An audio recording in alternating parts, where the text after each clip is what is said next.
हर 30 minute में खाना खाने वाला ससुराल। शादी से पहले ये कई बार खाना खाने वाले लोग मुझे हरगिज पसंद नहीं थे। कितना जलती थी मैं ऐसे लोगों से जिन्हें हर वक्त ही बस भूख लगी रहती है। लेकिन अब देखो, हाय रे मेरी फूटी किस्मत, मेरे ससुराल वालों को तो हर आधे घंटे में कुछ न कुछ चरने को चाहिए। अरे तान्या, अभी बने नहीं है समोसे? हाँ जेठानी जी, बस बन गए, मुझे थोड़ा तो वक्त दीजिए ना। चिल्ला तो ऐसे रहे हैं जैसे कि इन्होंने कई दिनों से कुछ ना खाया हो। लेकिन अभी 30 मिनट पहले ही मैंने इन लोगों को आलू मटर की सब्जी चरने को दी थी। अब ये काम्या दीदी आ गई हैं, तो फिर से सभी को बहाना मिल गया मुझसे खाना बनवाने का। मुझे आज भी याद है वो दिन जब मैं मायके में एक बार से ज्यादा खाना बनाने में मुंह बना लेती थी। तान्या ऐसे बोलकर अपने पुराने दिनों में खो गई जब उसकी शादी नहीं हुई थी। चलो अच्छा है, काम निपटा। अब तो मैं आराम से अपने कमरे में जाकर आराम करूंगी, बस बहुत हो गया। तान्या ऐसे बोलकर रसोई में अपने कमरे में चली गई और कमरे में जाकर फोन चलाने लगी कि तभी अरे अरे कमला जी, आइए आइए। नमस्कार देवी जी, आप बैठिए। देवी, जो कि तान्या की माँ थी, उससे मिलने उसके घर उसकी पड़ोसन आई। तान्या ने भी कमला की आवाजों को सुन लिया था, जिसको सुनने के बाद अरे नहीं, लगता है कि कोई आया है। नहीं नहीं, मुझे कोई काम वाम नहीं करना। चल तान्या, जल्दी से सोने की एक्टिंग कर ले, ऐसे तो तू काम से बच जाएगी। तान्या सोने की एक्टिंग करने लगी कि तभी कमरे में देवी आ गई। तान्या, ओ तान्या, अच्छा तो अब काम से बचने को सोने की एक्टिंग की जा रही है। मैं अच्छे से जानती हूँ कि तू सो नहीं रही है। चल खड़ी हो, देख कमला चाची आई है तो उनके लिए चाय नाश्ता बना। माँ, अभी अभी तो मैं खाना बनाकर रसोई को पूरा साफ करके आ रही हूँ। अब मैं उनके लिए नाश्ता बनाऊं? जाओ माँ, मैं नहीं बनाती। अच्छा ठीक है, अगर ऐसा है तो फिर तू उनके पास जाकर बैठ और बातें कर उनसे। नाश्ता मैं बना कर ले आऊंगी। क्या माँ, बिना कैसी बातें करती हो आप चाहती हो कि मैं उनके पास बैठूं और आप नाश्ता बनाओ, लेकिन मैं उनके पास बैठकर क्या करूंगी? वो तो कितनी बड़ी है। अब कुछ तो तू करेगी ही ना। ये क्या बात हुई कि कुछ करना ही नहीं है? अच्छा ठीक है माँ, आप जाओ बैठो, मैं नाश्ता बनाकर लाती हूँ कमला चाची के लिए। भी आधे घंटे पहले ही मेरा इस रसोई से पीछा छूटा था, अब फिर से मुझे यही रसोई में ही आना पड़ गया है। तान्या ऐसे ही गुस्सा करते हुए रसोई में गई और रसोई में गुस्से में ही उसने नाश्ता बनाया। नाश्ता बनाने के बाद वो अपने कमरे में आ गई और अपनी सहेली रिंकी से फोन पर बात करने लगी। हाँ बोल रिंकी। मैं तो बाद में बोलूं, पहले तू बता कि तेरी आवाज को क्या हुआ, ये निकल क्यों नहीं रही है? अरे कुछ नहीं, तू बता। कुछ तो बात है, अरे बता ना। अरे कुछ भी बात नहीं है, बस वो मैं खाना बनाकर आई थी कि पड़ोस वाली कमला चाची घर आ गई, तो फिर मुझे उनके लिए चाय नाश्ता बनाना पड़ा। अब तू तो जानती है कि खाना बनाते ही दोबारा रसोई में जाना और खाते ही कुछ और खाना मुझे जरा भी अच्छा नहीं लगता है। जानती हूँ, अच्छे से जानती हूँ, बचपन से तेरी सहेली जो हूँ। अच्छा मेरी बात सुनना, तू ना गुस्सा मत कर। मैं क्या बोल रही थी कि मुझे आज बाजार जाना है, तो तू मेरे साथ चलना। अच्छा, अब क्या लाना है तुझे? मुझे ज्यादा कुछ तो नहीं लाना, बस मुझे ना एक टॉप अच्छा लग रहा था, वो कहीं बिक ना जाए, तो मैं बस वो लेकर आऊंगी। रिंकी की बात सुनकर तान्या उसके साथ जाने को राजी हो गई। तान्या एक नॉर्मल मिडिल क्लास लड़की थी जिसकी जिंदगी अपने परिवार के साथ अच्छी चल रही थी। आज भी वो खुशी खुशी अपनी पक्की सहेली रिंकी के साथ बाजार गई, जहां पहले तो उन्होंने शॉपिंग की। चलना तान्या, मुझे बता कि कौन सा टॉप मेरे ऊपर ज्यादा अच्छा लग रहा है। ये लाल वाला तो बस ठीक ही है, वैसे नींबुआ रंग ज्यादा अच्छा लग रहा है। मेरे ख्याल से तो तुझे ये पीला वाला ही लेना चाहिए, ये बहुत प्यारा है। क्या ये वाला अच्छा है? ठीक है। रिंकी और तान्या ने शॉपिंग कर ली, जिसके बाद वो दोनों अपने घर को लौट ही रही थी कि तभी रिंकी तान्या से बोली, देखना तान्या, कितनी अच्छी और बड़ी पाव भाजी की रेडी है, चलना इस रेडी पर से पाव भाजी खाएंगे। बिल्कुल भी नहीं रिंकी, अभी घर से निकलते वक्त ही मैंने खाना खाया था, और तू तो जानती है कि खाना खाने के बाद मुझे और कुछ भी खाना अच्छा नहीं लगता। मेरा पेट भरा हुआ है और अब मैं रात से पहले कुछ भी नहीं खाऊंगी। सही है, वैसे तान्या अपने खाने को लेकर तो कुछ ज्यादा ही कॉन्शियस है। कैसा हो अगर तुझे हर 30 मिनट में खाना खाने वाला ससुराल मिल जाए? सोच, वहाँ तुझे सबके लिए हर 30 मिनट में खाना बनाना होगा। चुप कर रिंकी, चुप चुप बोल। कहते हैं कि कोई भी वक्त ना बात के पूरा होने का वक्त हो सकता है, इसलिए हमेशा शुभ शुभ ही बोलना चाहिए। रिलैक्स, ऐसे लोग कहीं नहीं होते जो हर 30 मिनट में खाना खाएं। ये बात पूरी होनी तो इम्पॉसिबल है। उस दिन मजाक में ही सही, लेकिन रिंकी के मुंह से निकली हुई बात सच हो गई। मुझे हर 30 मिनट में खाना खाने वाला ससुराल ही मिला। हाँ, अभी तो मेरा ये 1 महीना ही गुजरा है, सारी उम्र मैं इन सभी खाने वालों के बीच में कैसे गुजारूंगी? तान्या ऐसे ही परेशान होने लगी। तान्या को एक बार खाना बनाकर खाने के बाद दूसरे वक्त खाना बनाने से पहले ना तो खाना बनाना और ना ही खाना खाना कुछ भी पसंद नहीं था। लेकिन तान्या को ससुराल ऐसा मिल गया था जहां सभी लोग हर 30 मिनट में खाना खाते थे। आज के दिन भी तान्या ने दोपहर के वक्त अपने घर वालों को समोसे बना कर दिए। अरे वाह, घर में बने हुए गर्मा गर्म समोसे। वैसे कुछ भी बोलो, जो स्वाद घर के समोसों में होता है वो कहीं और के समोसों में हो ही नहीं सकता। बहू, जरा मुझे खट्टी चटनी तो देना। दादी सास, आपके मुंह में दांत तो है नहीं, लेकिन चटकारे आपको भी पूरी तरह से चाहिए। अरे बहू, मैंने तुझसे खट्टी चटनी मांगी, कहाँ गुम है? जी ये लीजिए दादी सास जी। मम्मी बहुत ही स्वादिष्ट थे, सच में खाने में तो मजा ही आ गया। बहुत अच्छे तानिया, तुमने बहुत ही अच्छे समोसे बनाए हैं। बहू, तूने इतनी मेहनत से सभी को समोसे बना कर दिए तो तू भी तो खा ले। नहीं बाबा, एक बार खाना खाकर मुझे इच्छा नहीं रहती कि मैं कुछ और खाऊं।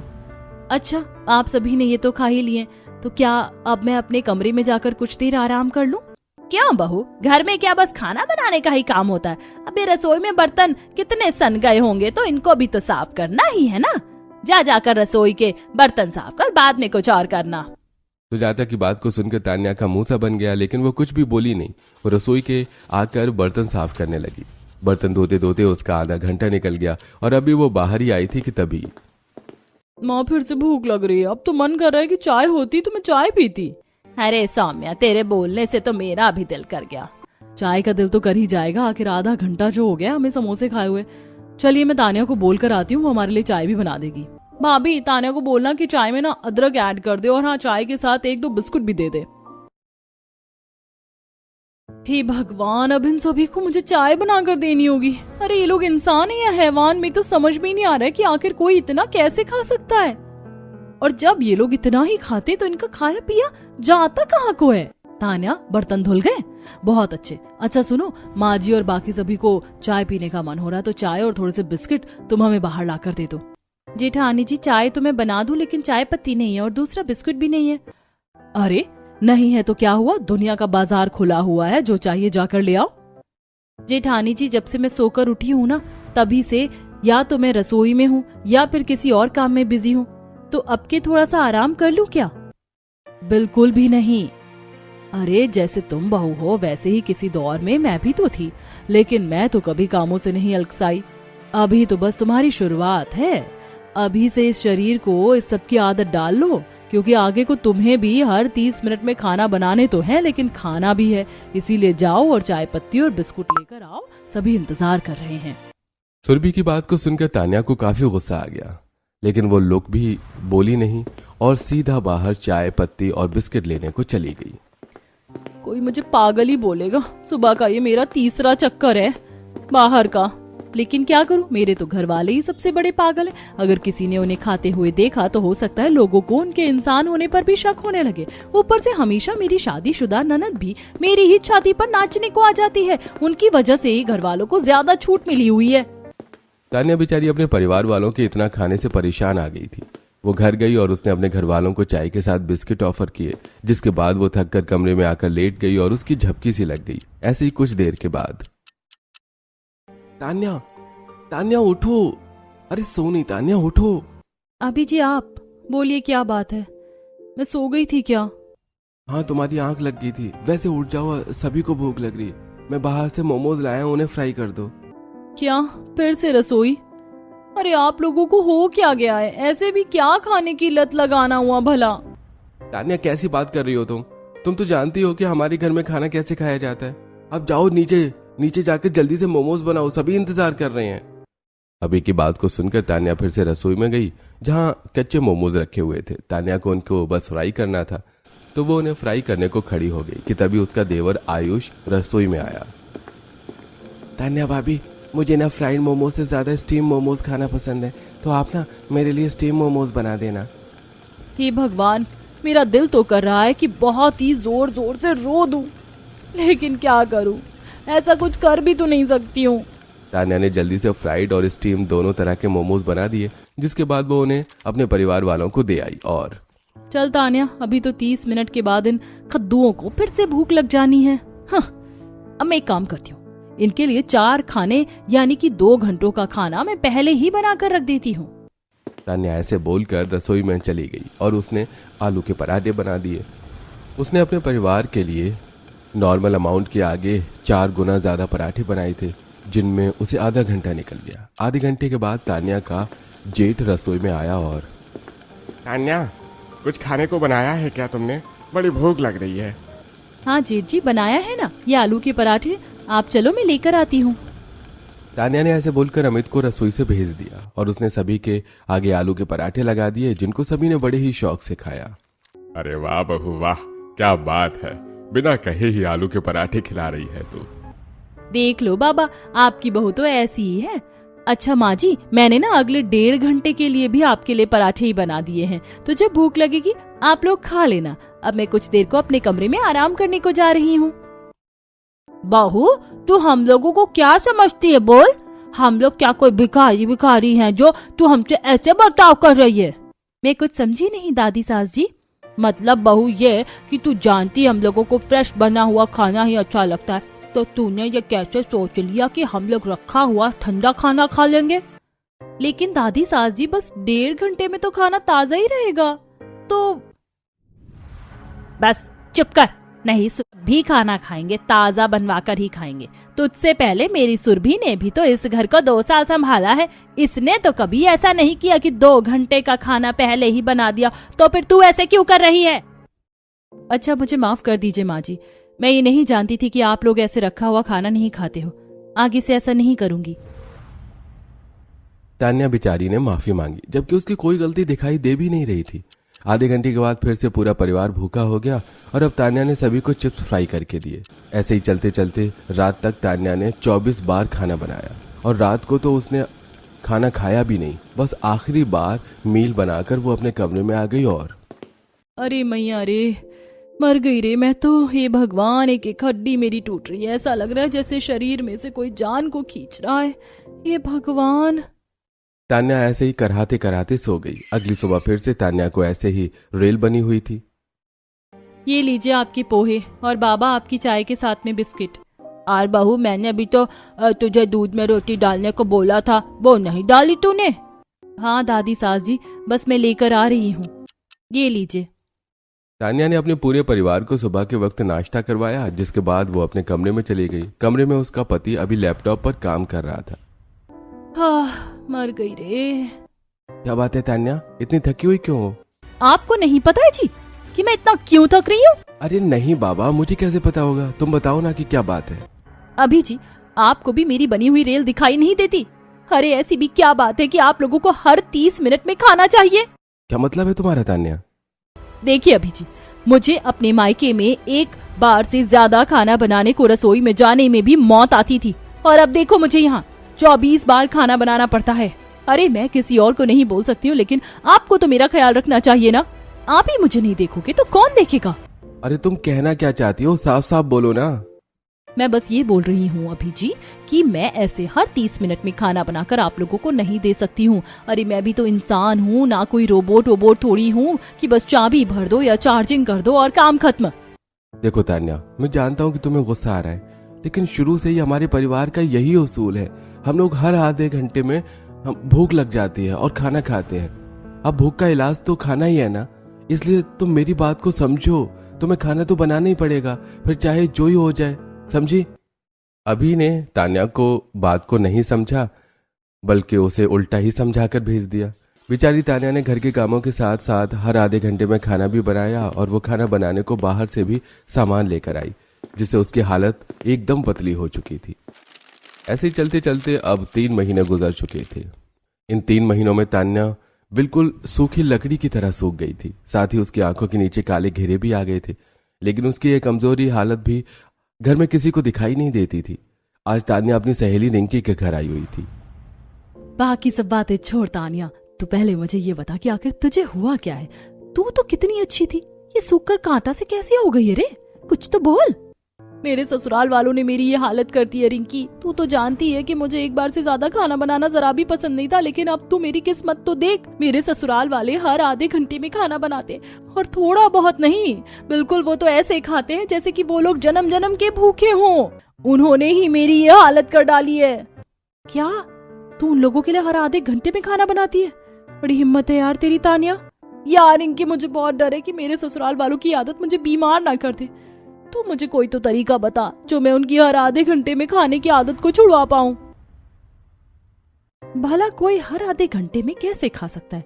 यार तानिया बुरा मत मानना, मगर मुझे तो तेरे ससुराल वालों के इंसान होने पर ही शक हो रहा है। तू ना एक काम करना, तू बस अपने परिवार वालों को फुल बॉडी चेकअप के लिए राजी करना, क्योंकि ये हर आधे घंटे में खाना तेरी प्रॉब्लम नहीं है, तेरे ससुराल वालों की भी प्रॉब्लम हो सकती है।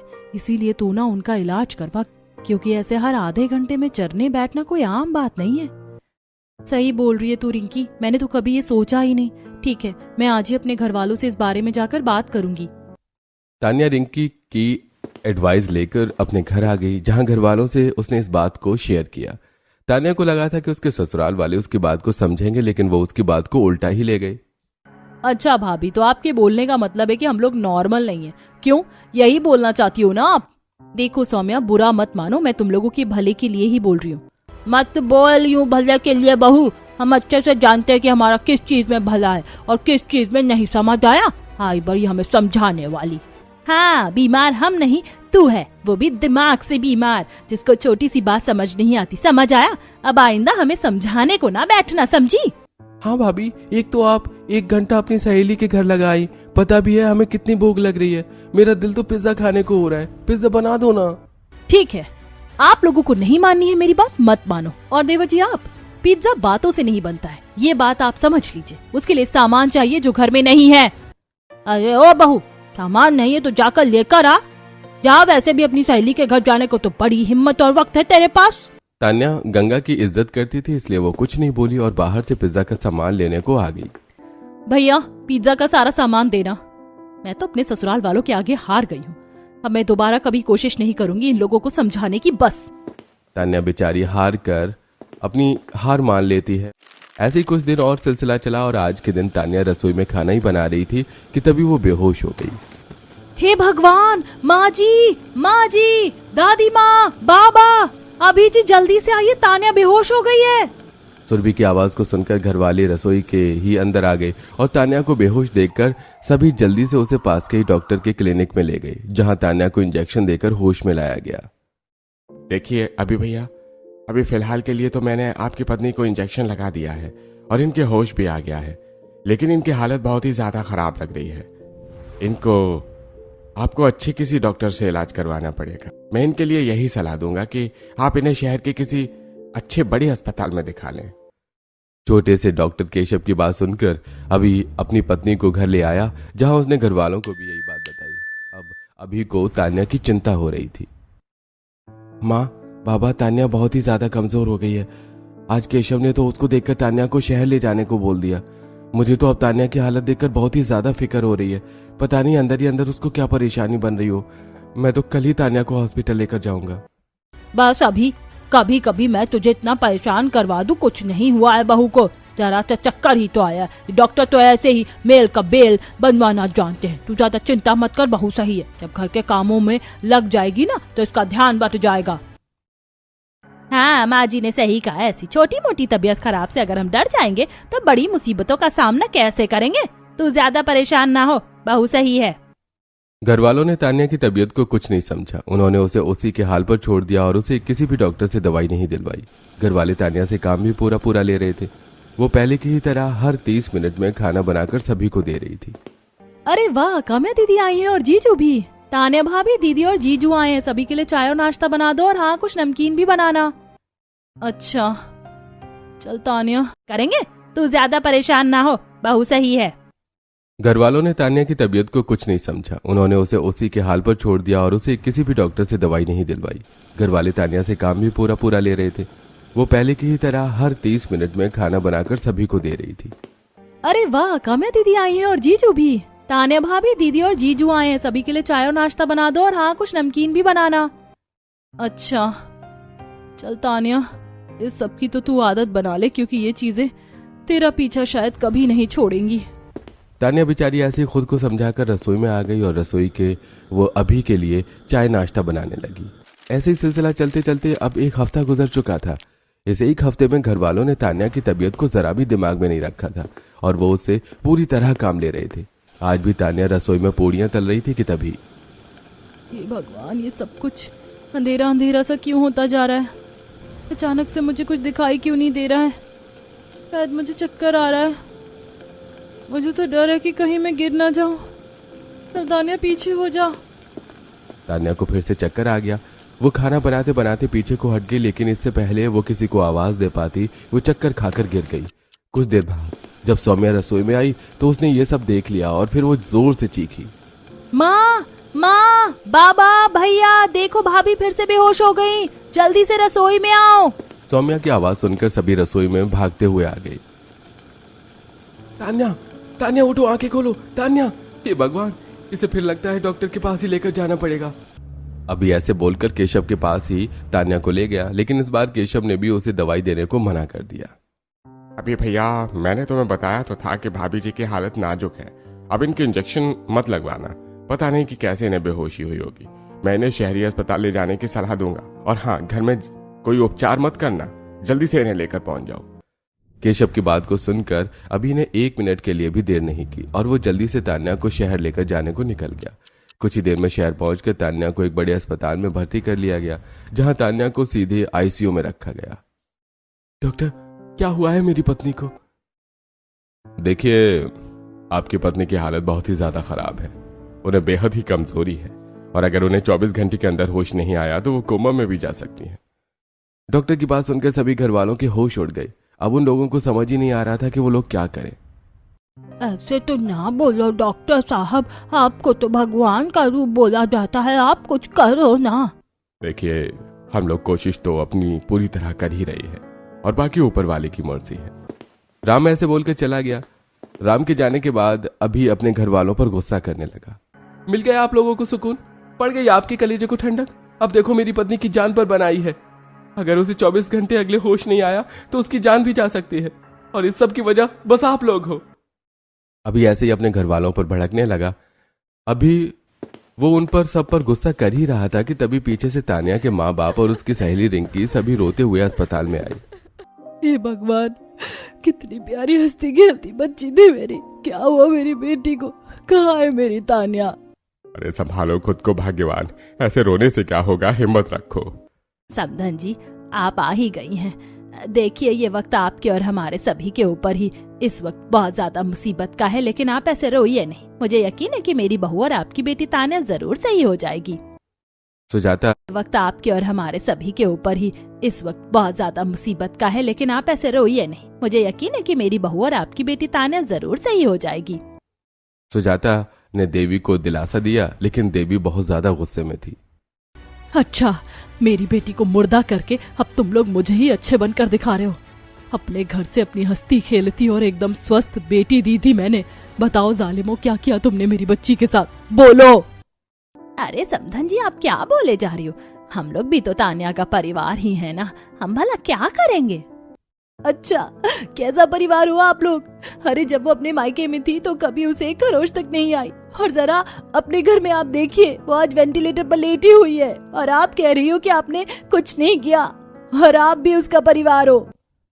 बताओ, क्या किया है तुमने मेरी बच्ची के साथ? नहीं तो मैं सीधा पुलिस केस करूंगी, और तुमसे अब पुलिस सच उगलवाएगी। देवी की बात सुनकर अभी का पूरा परिवार डर गया और उन्होंने फिर खुद ही अपने मुंह से अपना सच हाँकना शुरू कर दिया। माँ, आप गुस्सा मत कीजिए। मैंने माना कि हम लोग ही तान्या की इस हालत के जिम्मेदार हैं, लेकिन हमने ये जानबूझकर नहीं किया। हम लोगों को हर 30 मिनट में भूख लगती है, उसी के हिसाब से हमने तान्या से खाना बनवाया और उसे ये झेला नहीं गया, जिससे वो इतनी बीमार हो गई। हर 30 मिनट में खाना, वो भी पूरा? अरे तुम लोग इंसान हो या हैवान?